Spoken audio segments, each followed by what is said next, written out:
Hello! Welcome back to my channel. Does your baby's head look like this, or this? Have you gone to see a doctor and was told that it would go away as your baby grows older? Today, I'm speaking as a healthcare professional and helmet parent. If you think your baby has flutter syndrome and you're considering treatment options, this video is for you. If not, please keep watching and see if this affects your baby. I have also written up a survival guide for helmet parents to share my tips in managing all the bits and bobs along the helmet journey as a community pharmacist. Just claim it from the link below. It's completely free. My girl suffered from flutter syndrome, a situation that affects many babies. Unfortunately, many are still unaware of the situation and the treatment options, including doctors. I noticed my girl's flatness when she was only 6 weeks old. I'd taken her to different specialists the next 8 months, but they all thought I was being paranoid. We wasted 9 whole months with no treatment. Due to late treatment, my girl still retains some complications from the flutter syndrome. An early treatment could have prevented this. In light of that, this video is the ultimate guide to flutter syndrome for newborn parents. This would be the video I wish I had when I first became a parent. Today, I even got myself trained to offer primary online assessment for the patients in Hong Kong, and hopefully they will get the treatment they need as early as possible. Remember, this is just my personal advice and does not substitute to professional medical advice. Hello all, this is Miss Truda.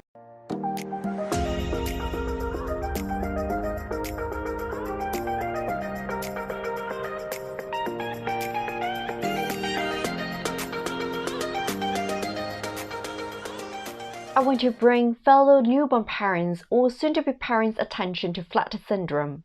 If you're from the States, you are very lucky. Everywhere else, I'm afraid you have to hear this from me.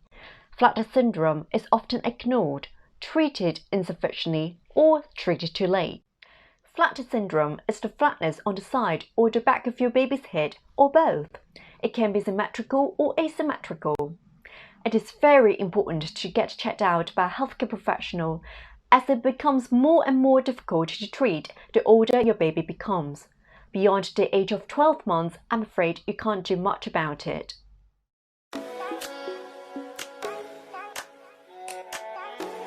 There are 3 main types of flutter syndrome.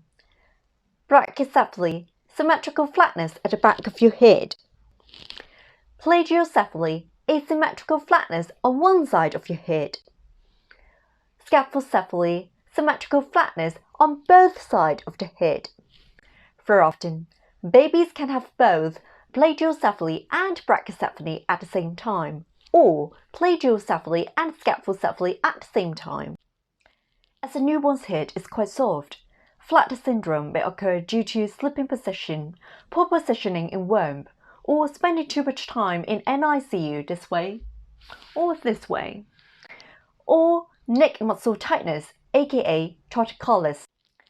Flutter syndrome can obviously affect your head shape, but it's more than that. It also affects your teeth symmetry and limb length balance. An altered head shape can also make your tear duct and nose become blocked more easily. So please stop saying it only affects your appearance.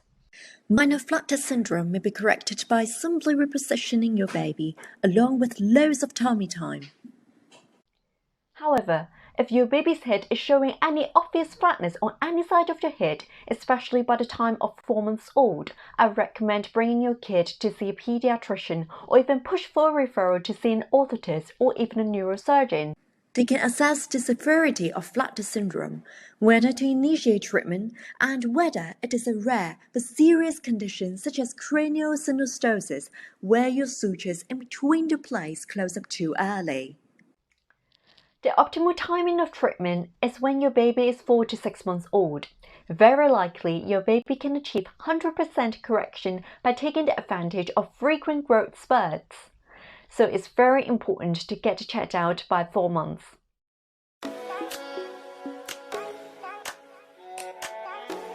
Moderate to severe cases do require further treatment. I must say, it's really not just for cosmetic purpose. Like I said, some complications can actually affect your whole life. When you play certain sports, if you can't find yourself a safety helmet that fits your head shape, it can be dangerous. Position repositioning includes placing your baby on the tummy during the day and alternating the sleeping positions, so the pressure on the head rotates to different areas. The arch-back position during tummy time can help the scalp plates move to more desirable places as well. Repositioning and tummy time become less effective beyond the age of 4 months old because they will have already developed sufficiently strong neck muscle to move their head around, and you simply cannot place the head however you want. Having said that, repositioning can be done for any severity of flat syndrome but will not fully correct moderate to severe cases. Next is helmet therapy. This is my girl's helmet. We use the star band because it's the only FDA-approved medical device available for this purpose we can find in Hong Kong. As you can see, a custom helmet is made for a baby to correct the shape of the skull. It's not uncomfortable or painful for your baby. Often, it can induce a lot of sweating for the first couple of weeks. One study conducted on over 4,000 babies suggests this is the most effective treatment for flat syndrome. I've attached the reference down below. If you're down this path, your baby is supposed to be wearing the helmet basically the whole day. That means 21 to 23 hours. But it is possible to spot a dramatic difference overnight if you just so happen to capture a growth spurt. With helmet therapy, the sweating and rubbing on baby's head can lead to some skin irritation.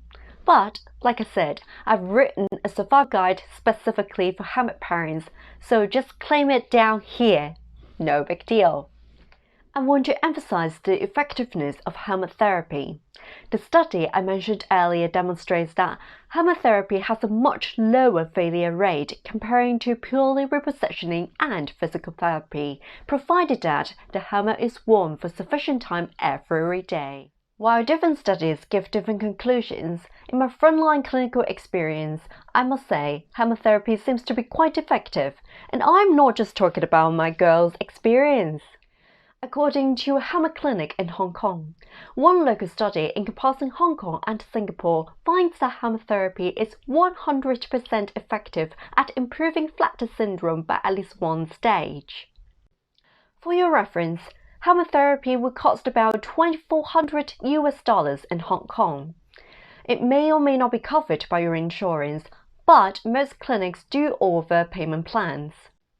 As a parent, I implore any fellow parent with a flattered baby to explore helmet therapy. Your child will experience the benefits lifelong. It's the least we can do as parents for our children. Finally, consider using craniosacral for more severe cases or if your baby is approaching 8 months old. This is when your baby's fontanelle starts to fuse. Alongside helmet therapy, you can use craniosacral to achieve better and quicker results. Craniosacral may also help correct the asymmetries in your nose, mouth, pelvis, and legs. My girl did it. The chiropractor actually helped her correct the asymmetries inside her mouth and her pelvis. With this video, you are now equipped with the basic knowledge in flat syndrome. I hope it was helpful to you all. Don't forget to grab the free survival guide for helmet parents, link down below.